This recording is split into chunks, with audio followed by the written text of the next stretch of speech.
Zašto bi neko ko može živjeti gdje poželi napustio Pariz i preselio se u Sarajevo? U današnjoj epizodi donosimo vam priču jedne mlade žene koja je uradila upravo to. Meliha, online poznatija kao Peanutbutterović, ispričat će nam kako je došlo do ove odluke, šta ju je privuklo Sarajevu i kako se odlučila vratiti u zemlju iz koje vuče dio svog identiteta. Uživajte! Želiš zajedno s nama širiti pozitivne priče iz Bosne i Hercegovine? Klikni na link u opisu videa i podrži projekat kafom mjesečno. Rodila sam u Strasbourg, u Francusku, ali nisam baš živjela u Strasbourg. Tek kad sam se rodila, preselili smo se u Sarajevo i poslije u Pariza. I moved a lot because of my parents' job situation and stuff. But so basically, I did 2 years in Sarajevo when I was like a baby. I don't remember anything about it. Then back to Paris. Then 2 years and a half in Sarajevo, my first years of primary school, but I was going at the French school. And then after that, as I was like 7, I think, we went back to France for good. So in total, I did like 4 years here when I was a child, but I remember 2 of them, and I was only speaking French. Moj otac je Bosanak, moja mama je Francuskina.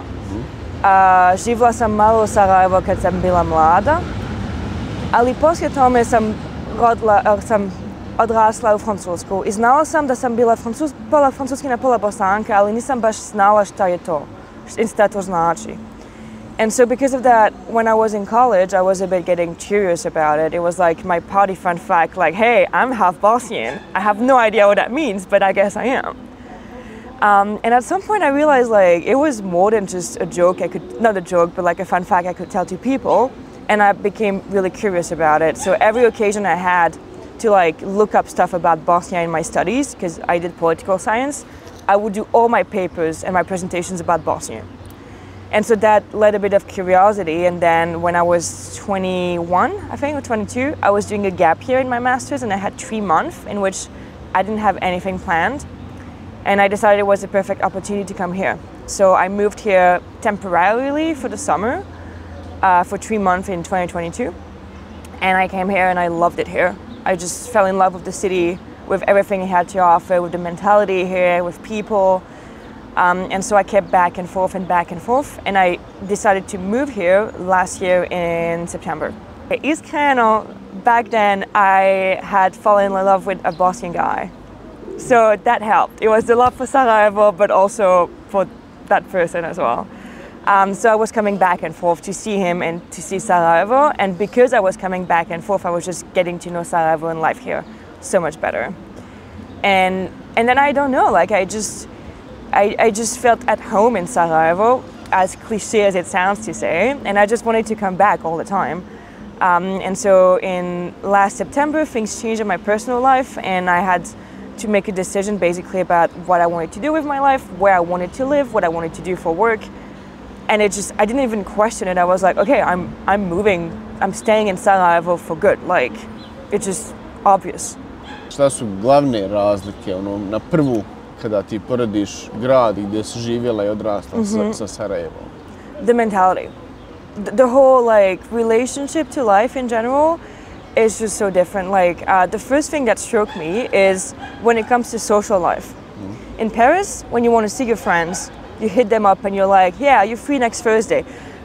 Next Thursday I can. What about the following Friday?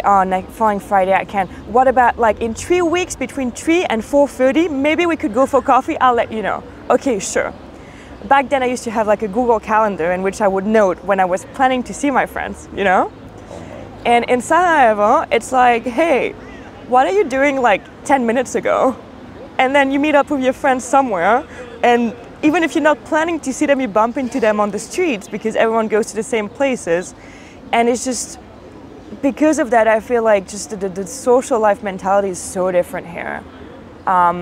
You can really feel that people work to live and not live to work, and that just makes the whole thing so much nicer. But it was at the time when there were a lot of news a few news in the international media and in the French media about the political situation here.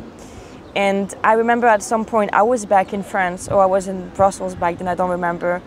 And I was reading and hearing all these things about how, crisis imminent in Bosnia, how the secession was imminent and how it was dangerous to go back there. And I was on the phone with, back then, my boyfriend, and I was freaking out a little bit about this, and he was like, well, no, like nothing has changed, it's still the same over here. And there's always this little difference about what you see abroad in the media about a country and the experience firsthand over there. And like, it is always a big difference. I think that I had a bit of like preconceptions about what it meant for a country to be, I'm not really sure how to phrase that, but like in France we take a lot of pride about France being like a secular country, which means that like we're completely tied up from religion officially. Whereas in Bosnia it's not the case at all, and we embrace all religions. And I think I had a bit of preconceptions about what that meant. And I don't know, in my mind, I was wondering what that meant in the daily life for people, if that meant that everyone was really religious, and if so, what would that mean concretely? And actually I realized like it does not make any difference. It's just people do their own thing, believe in their own religions, and that's about it. And I think that one thing that kind of made me laugh a little bit, and that I always tell people in France when they have preconceptions about especially Islam, I tell them about like how during Ramadan here you have a drop in the people who go to bars, because it's just like, yeah, you have a lot of people who believe in Islam, but then they still go to bars like very often, and they drink alcohol. And it's just during Ramadan, it's like, oh, careful. And I think that that's something that like would blow the mind of a lot of French people, because we have a lot of preconceptions in a lot of countries about religions in general. Mm-hmm. So I would say like, yeah, it's way more chill. It's chill. Like, I mean, my best friend was visiting, my best friend from France was visiting here a few days ago. And we were walking around town, and I showed her, yeah, here's a cathedral, here's a mosque, here's a synagogue, here's an Orthodox church. And she was just mind blown. She was like, what are you on right now? 300 meters. So, yeah. Znači, moja majka je Francuskinja, otac je Bosanac. You would expect my mom to be like, girl, come back to Paris. And my dad to be, yes, I support you fully. But in reality, my mom was all in. She was like, I'm so happy for you. You go, girl. I hope you're going to find a perfect job in Sarajevo. I'm so happy, blah, blah, blah. And my dad was just like confused. It's not that he was not supportive. He was really supportive. He was just, I think, really confused, because he never pictured that having children that were both French and Bosnian, who grew up in France, did the studies in French, he never imagined that like one of them would be like, no, I'm going back to Sarajevo. Like, he just did not see that coming. And now he has accepted it, and he's really glad to see that I'm learning Bosnian. I know the city better than he does now, so I'm feeling proud about that. Yeah. And the rest of my family, they're also really supportive. They're just, I guess, sad that they cannot see me as often now, but now I'm just trying to drag them all to Sarajevo. So my mom came 2 months ago, and my grandmother is supposed to come like in a few months. Do they read in media what's happening in Bosnia now when their kid is here in Sarajevo? Yeah, they know better what's happening in Bosnia than you. I do, yeah, absolutely. It's, my mom reads clicks now. And I found the concept really funny, because I picture her in Paris in the metro, just opening up clicks. And it's just a very funny scene to me, like, and she does it more than me, so. I'm still in touch with a lot of people from my studies and high school and stuff like that. And they're all a bit in the same mentality of just surprise, but also they're really enthusiastic about it. But most of the people that I know who haven't been to Bosnia yet, they just don't know anything about it, right? And so it's a bit of a blank state for them. Even my best friend who was visiting me here a few days ago, it was her first time in Bosnia, first time in Sarajevo. She came and she had no idea what to expect. But in general, I think that every time that people visit, it was the case a lot the first summer when I came here. I had 2 friends of mine that came in town, and every single time it's the same thing. It's like, wow, actually Sarajevo is such a beautiful city. And I'm ashamed to admit that, but I was afraid that like there would still be a war zone around. And I'm like, I don't know what to do about that, because it was 30 years ago now, but people still associate it with that. And it just breaks my heart a little bit to know that there are people who don't know anything except for that. I really, in September, made the decision to move here. I could have gone anywhere. Like, I really could have gone anywhere. And I decided to come here because you could offer me to move anywhere and I would still decide to come here. And I think one thing that illustrates that is the fact that from September to February, I was working online purely, and I was doing a bit of freelance and looking for a job. So during that entire period of time, I was living here, but I had no constraint, and I could have decided to actually say, no, there's too many coffee shops in Sarajevo, that's too much for me, bro, I'm gonna move somewhere else. And I stayed here because I truly believe that there's more here in terms of quality of life than in Paris. What I was talking about earlier about the whole working to live and not living to work, I think knowing that if your career is not your entire life, you can still have a life and be happy outside of it, that's one of the main things. And also, what I love about Sarajevo is that, you can go up in the mountains in like half an hour. You can go drive up to the coast in a few hours. You can drive up to a lake. You can leave the city. You can go to another city. And you can do all of that in the span of a weekend, which is so cool and allows you to experience more type of different things. Because of the spontaneity of people in the mentality here when it comes to social life, I think that also brings in the quality of life, because here we have way more of a sense of community than in Paris. Like, one thing, it's very anecdotal, it's a detail, but for me it makes a whole difference. When my mom was in town, I was talking to a friend of mine about how she was landing at the airport the following day. And he looked at me, he was like, okay, is blah, blah, blah picking her up with you at the airport? I was like, no, I didn't even ask her. And he looked at me as if I was crazy, like, you're gonna order a cab? Seriously? Yeah. And then he offered to pick her up at the airport with me. And I feel like in Paris, people would not offer that spontaneously. Here it's in the culture, like we really have a sense of community, and that's something I found amazing when it comes to quality of life. And I was really lucky also because I found a job because of the videos I make, I get a lot of people who see them, and some people try to help me find a job. Yeah. So it's not comparable, I think. Actually, I found you because of your social media. Yeah, here you go, I'm from Paris. I don't really like Paris that much because, the grass is always greener somewhere else. And then I leave Paris and I'm like, oh, I could eat a croissant de Champ de Mars right now, But also, even when I was living in Paris and I was bored of Paris, I knew that I thought of that because the grass is always greener somewhere else. But I feel like in Bosnia or in Sarajevo right now, a lot of people are convinced that it's not because the grass is always greener, but just because there's something fundamentally wrong in Bosnia.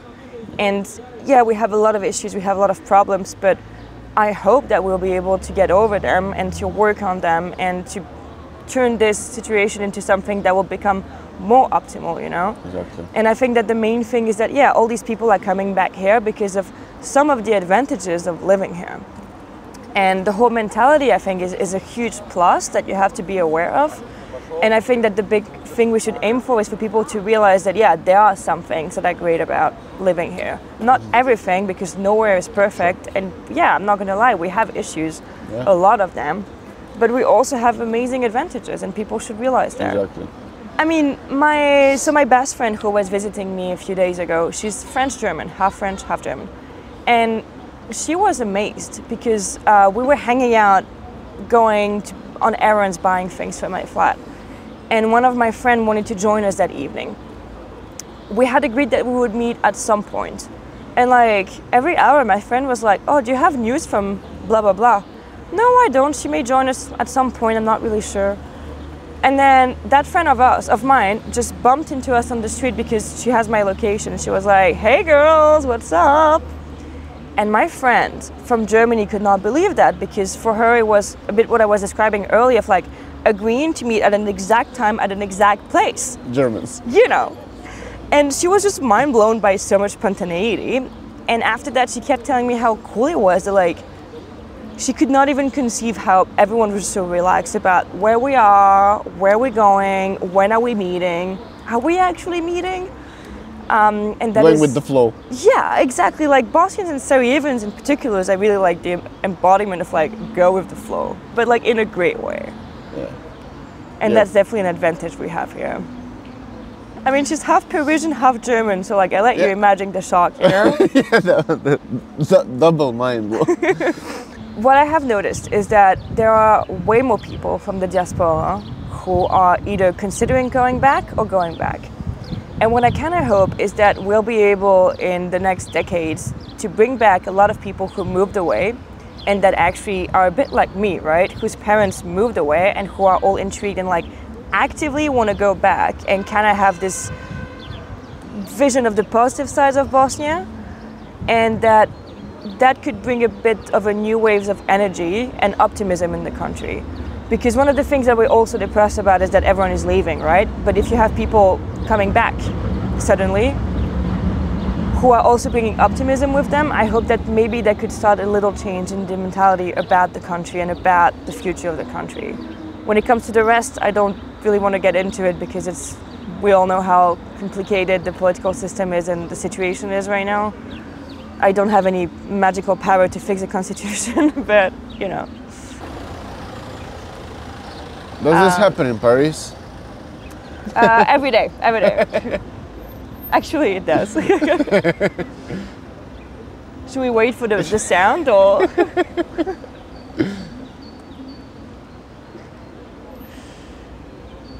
At least it's clean. I can finish the interview in the truck if you want. Yeah, I can just jump on it. Okay, you were saying? I forget. Neka poruka možda za ljude koji razmišljaju da se doseli u Bosni i Hercegovini. Be ready to fight with the opčina. With your opčina? Yes. Yeah. Ovo je više poruka općini. Opčina. I think that if they're in any situation where they're considering moving back, I think that they should do it. Because not even me trying to make like propaganda for moving back to Bosnia, even though I am, but like if you're considering it and you want to do it, that means that if you don't do it, you're gonna think your entire life about what could have been. So just on a personal level, do it. Now when it comes to a bit of a bigger picture, I think they should do it because you can never know if there's a better life for you here that would actually fit you better than where you currently are. And I think that we could really use, more people coming back and bringing that little bit of new energy from people who left coming back to the country.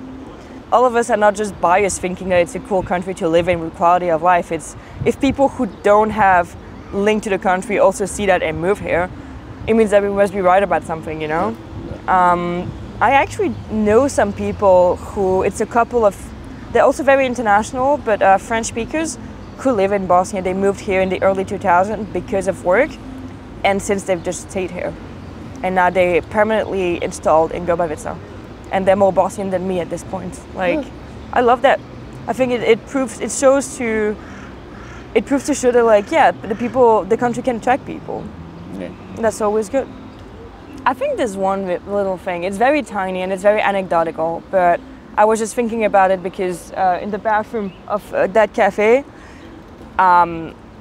it used to be closed because like the pipe were broken and so it was flooding everywhere.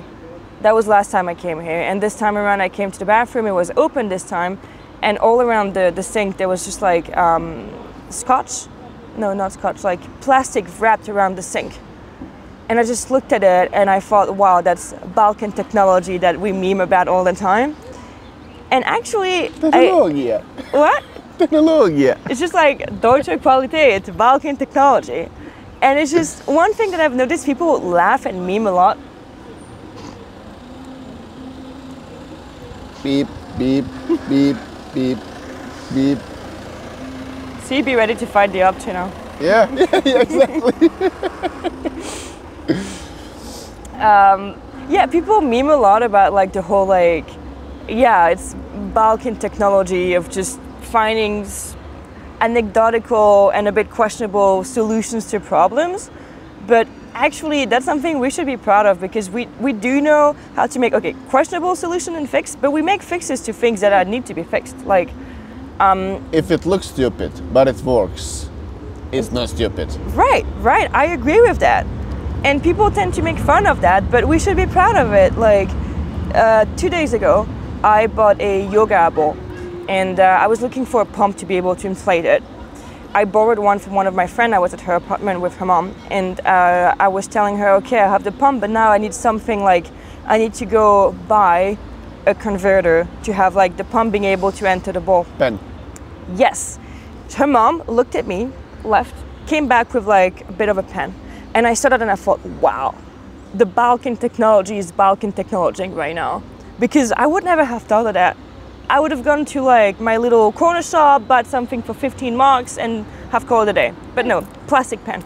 It's stupid, but it works. And we should embrace that because I think it's really like being street smart. That's all I had to say. That's my political statement of the day.